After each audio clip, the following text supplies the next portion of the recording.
देखिए, वर्ष 2020 में जिस तरह से वर्तमान सरकार ने कुकृत्य किया, नालंदा जिला में हमारा हिलसा एक सीट है, जबरदस्ती हमारे कैंडिडेट को हरा दिया गया। वो जीता हुआ कैंडिडेट था, अनाउंसमेंट भी हो चुका था।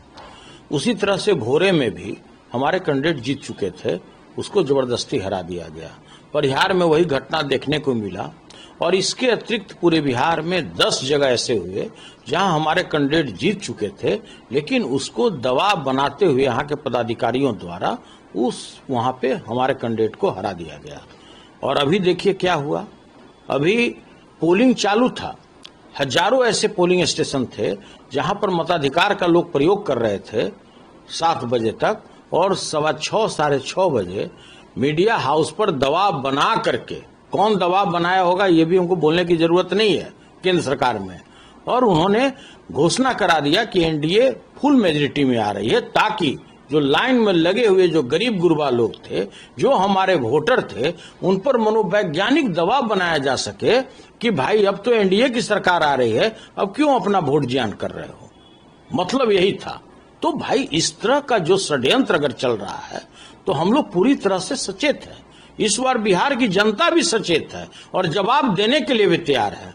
इसलिए मैंने सभी जो हमारे काउंटिंग से जुड़े हुए हमारे पदाधिकारी हैं, उनसे बड़ी विनम्रता के साथ मैंने हाथ जोड़ करके विनती की है कि आप ईमानदार हैं कि बेईमान हैं, अब इसके हम गहराई में नहीं जाना चाहते हैं। सभी पदाधिकारी बेईमान नहीं हैं, 20, 22, 25% ऐसे ही पदाधिकारी हैं जो उसमें ईमानदार हैं, लेकिन जो गलत ढंग से जो पोस्टिंग पाए अभी चुनाव के जस्ट पहले, और उनको रिटर्निंग अफसर इस कार्य के लिए ही बनाया गया कि आप जो हमारे टायर्ड और रिटायर्ड अफसर हैं उनके कहने पर आप काम कीजिएगा। तो हम उनको सचेत कर देना चाहते हैं, उनको हम सावधान करा देना चाहते हैं कि जो पब्लिक 80,000 1 लाख पब्लिक जिस व्यक्ति को मैंडेट दिया है, जिसको जिताने के लिए वोट दिया है, अगर आप उसको हराते हैं तो या तो मेरा कैंडिडेट बाहर आएगा या फिर आप वहां बाहर आइएगा। और आपको उसके बाद जो नेपाल में दृश्य देखने को रोड पे मिला है, जो बांग्लादेश में देखने को मिला है, जो श्रीलंका में देखने को मिला है, वही दृश्य आपको बिहार के रोड पर भी देखने को मिलेगा। और आम जनता, आम पब्लिक, आम आवाम के लोग आपको रोड पर उतरे हुए दिखेंगे। तो भाई हम यही विनती करना चाहते हैं आपके माध्यम से सभी वो ईमानदार और बेईमान अफसरों को कि भाई आप दूध का दूध और पानी का पानी कीजिए। आप किसी के कहने पर गुमराह मत होइए। आपके भी परिवार हैं, आपके भी बाल बच्चे हैं, आपके भी परिजन हैं। तो भाई आप इतनी बड़ी गलती मत कीजिए जो वर्ष 2020 में कुछ पदाधिकारियों ने किया है, जीते हुए कैंडिडेट को हरा दिया।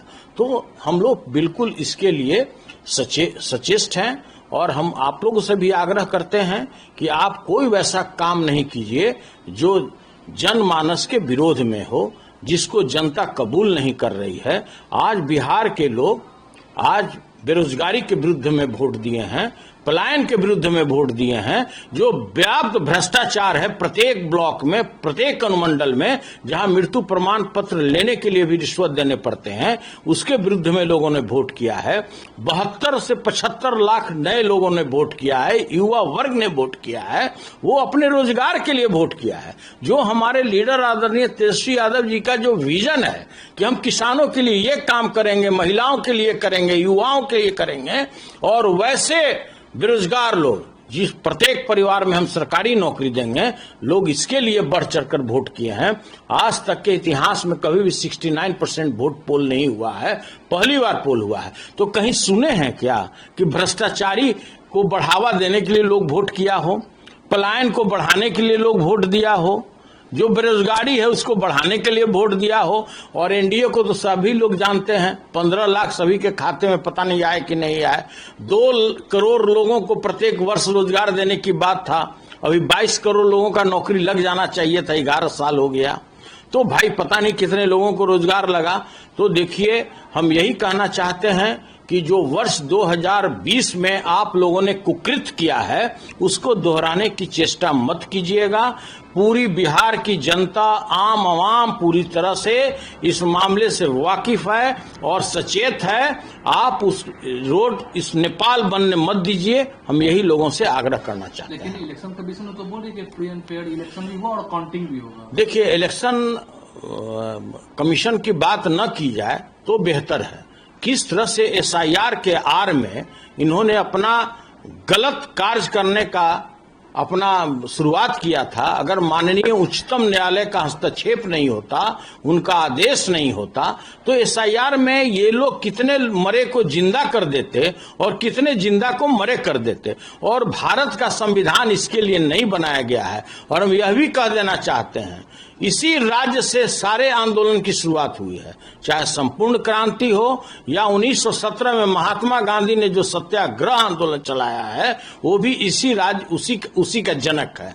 तो हम ये कहना चाहते हैं, सभी पदाधिकारियों से हाथ जोड़कर विनती करते हैं, जो काउंटिंग कार्य से जुड़े हुए लोग हैं, कि अगर आप किसी भी प्रकार का अगर जीते को हराते हैं तो या तो आप काउंटिंग स्टेशन से बाहर आइएगा या फिर मेरा उम्मीदवार आएगा। तो भाई, हम सचेत कर देना चाहते हैं कि किसी के कहने पर, किसी भ्रष्टाचारी व्यक्ति, किसी भ्रष्टाचारी पदाधिकारी के कहने पर आप कोई गलत कार्य नहीं कीजिए, यही हमारी विनती है। और आप बिहार के रोड को नेपाल बनाने से बचाइए। क्या लगता है कल आपको कि बदलाव होगा? इसमें भी कोई शंका का विषय है? हम लोग 140 से 160 सीट जीतने जा रहे हैं और तेजस्वी यादव जी के नेतृत्व में इस राज्य में नई सरकार बनने जा रही है।